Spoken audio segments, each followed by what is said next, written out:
Bugun ertalab hamma biladi, O'zbekiston milliy terma jamoasi o'sha Kolumbiya terma jamoasi bilan Jahon chempionati birinchi tur uchrashuvini o'tkazdi.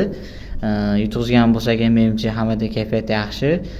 Undan tashqari meni ko'zimga ikkita yaxshi highlight yig'ildi, ya'ni ikkita yaxshi voqea. Birinchisi o'sha Abbosni o'yini ancha yaxshilanganligi, oldin ham yaxshi edi.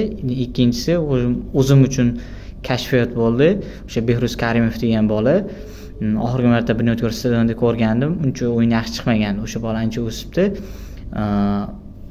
O'sha bolani o'yindan oldin ko'pchilik 2007-yil bola ekan, qanaqa o'ynaydi, bunday to'da-suda degan gaplar bo'lgandi-da o'sha ekspertlar, bloger, o'sha xullas futbol ichidagi odamlarga.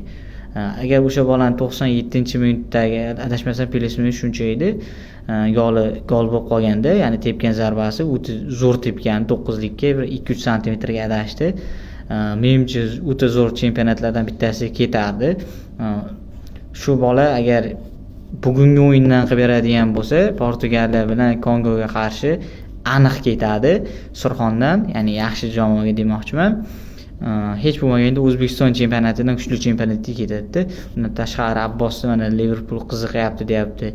Agar rostdan qiziqayotgan bo'lsa, balki ketib qolishi mumkin, juda zo'r bo'lardi. Mana Kolumbiya bilan o'ynasa bo'lar ekan. Menimcha Portugaliyadan ko'ra Kolumbiya xavfliroq edi, chunki Portugaliyada futbolchilarni har doim biz televizorda va internetda ko'ravermaymiz. Bitta-ikkita o'ta mashhurlarni hisobga olmasa, o'shaning uchun ularda intensivlik juda baland edi.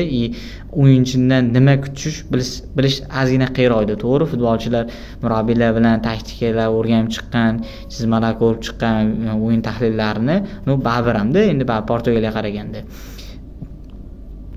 Portugaliyaga qarshi o'yin nisbatan oson bo'lsa kerak, muhimi bolalar ko'nika oldi. Xudo xolasa zo'r bo'ladi, faqat bosish kerak. Mana hujum qilsa gol bo'lyapti. Ikkinchi taymda mana polni O'zbekiston ustunligida bo'ldi deyarli. Endi xudo xolasa bosish kerak ekan.